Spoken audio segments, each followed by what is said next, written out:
लेकिन एक बात है कि गहलोत के जितने भी समर्थक हैं, देखिए रघु शर्मा जो है, रघु शर्मा ने सचिन पायलट को छोड़ करके गहलोत का साथ दिया। हालांकि उनको मंत्री से हटाया गया गुजरात का प्रभारी बनाने के बाद, तो उनकी नाराजगी थी, लेकिन उनको अब वापस मैनेज किया गया। इनाम इस चीज का उनको मिल गया है कि भाई आपने पायलट का खेमा छोड़ा था। ऐसे लोग जो जिनके लिए दिक्कत आ रही थी वहां पर राजनीतिक समीकरणों को साधने में, लोगों के बीच जाने में, उनके लिए अब लोगों के बीच जाना तो आसान होगा इस बहाने से। लेकिन क्या ये मुद्दा चुनाव में उस तरह से प्रभावी होगा, ये देखने वाली बात होगी।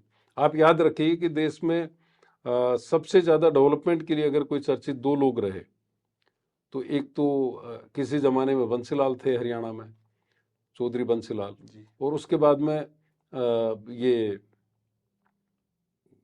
शीला दीक्षित दिल्ली से, और तीसरे मुख्यमंत्री थे चंद्रबाबू नायडू, जिन्होंने आंध्र प्रदेश का बिल्कुल कायाकल्प किया। उनका तीनों का आप राजनीतिक हस्त देखेंगे तो बंसीलाल चुनाव हार गए डेवलपमेंट के बावजूद। शीला दीक्षित 15 साल शासन किया, जिन्होंने ट्रैफिक लाइट से बिल्कुल फ्री कर दिया जी बिल्कुल दिल्ली को। इतने जगह जगह एलिवेटेड रोड दी, ब्रिज बनाए, मेट्रो शुरू की, कॉमनवेल्थ के वक्त में जबरदस्त डेवलपमेंट किया सर दिल्ली को। वो जीरो पर आ गई कांग्रेस वहां पे। इसी तरह से चंद्रबाबू नायडू का आप हश्र देखेंगे, जिस आंध्र प्रदेश को उन्होंने जिस तरह से डेवलप किया, वहां पे साइबराबाद उन्होंने डेवलप किया, उसके बाद अमरावती को वो जिस तरह से भव्य तरीके से राजधानी बनाने की तैयारी कर रहे थे, वो बिल्कुल वाइप आउट हो गए।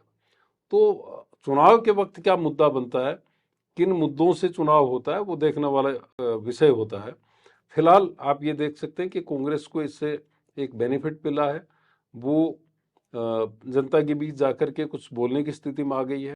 और इस बीच जो जो फैसले हुए हैं, बिजली का मुद्दा हो, लुभावने जितने भी वादे हों, उनकी वजह से कांग्रेस एक उम्मीद कर रही है, खासतौर पर मुख्यमंत्री अशोक गहलोत।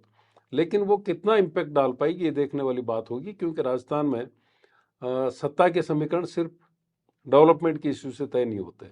डेवलपमेंट एक बड़ा फैक्टर होता है, लेकिन जाति भी एक कारक होता है।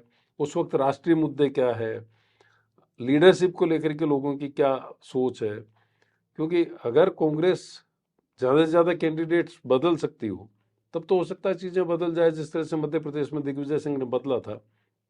लेकिन जो अभी मौजूदा जो लीडरशिप है, जो जनप्रतिनिधि है, उनको लेकर के जो नाराजगी है, वो नाराजगी क्या जिलों के गठन से, इस तरह के फैसलों से पूरी हो पाएगी, ये देखने वाली बात है।